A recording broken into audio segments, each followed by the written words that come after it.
We're re-engaging with global giants India and China while we deepen our partnerships with our traditional allies. And to build on this momentum, I'm going to put it in context.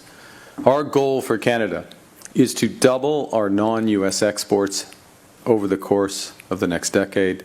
Tinuldukan ni Canadian Prime Minister Mark Carney ang mga espekulasyon na papasok ang Canada sa isang free trade deal sa China. Giit niya, layunin ng kanyang administrasyon na palawakin ang trade partners ng bansa at bawasan ang sobrang pag-asa ng Canada sa United States pagdating sa exports. Ayon pa kay Carney, malino sa kasalukuyang North America Trade Framework na kailangan magbigay ng abiso ang sinumang miyembro sakaling papasok ito sa isang malaking kasunduang pangkalakalan sa China, bagay na aniyay hindi nangyayari sa kasalukuyan. Ngunit ikinagalit ni US President Donald Trump ang kasunduan ng Canada at China na bawasan ang taripa sa mga Chinese electric vehicles kapalit ng pag-alis ng China sa taripa ng Canadian canola seeds at meals.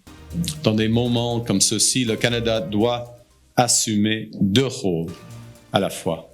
Premièrement, il doit être une bastion de sécurité et de prospérité pour nos citoyens.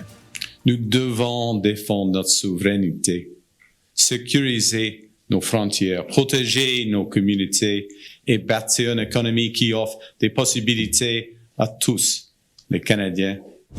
Giit ni Carney, hindi dapat umasa ang Canada sa isang bansa lamang para sa kalakalan. Kaya't sinimulan na rin ito ang pakikipag-usap sa iba't ibang bansa, kabilang ang China, Singapore, Qatar, Pilipinas at iba pa sa Asia at Middle East. Bilang tugon, nagbanta naman si President Trump na papatawan ng 100% taripa ang lahat ng Canadian imports sakaling magkaroon ng mas malalim na trade deal ang Canada at China. Tinanggi rin ni Canadian Trade Minister na si Dominic LeBlanc na maitinutulak na free trade deal sa China at nilinaw na ang napagkasunduan ay resolusyon lamang sa ilang issue sa taripa. Sa kabila ng palitan ng matitinding pahayag, naninindigan ng pamahalaan ng Canada na mananatili itong bukas sa kalakalan habang pinangangalagaan ang soberanya at interes ng bansa kasabay ng pagpapatuloy ng pakikipag-ugnayan sa United States bilang pinakamalaking trade partner nito. Miguel Moldez, UNTV News and Rescue, Winnipeg. Diyos ang aming sandigan, serbisyo publiko ang aming pinahahalagahan.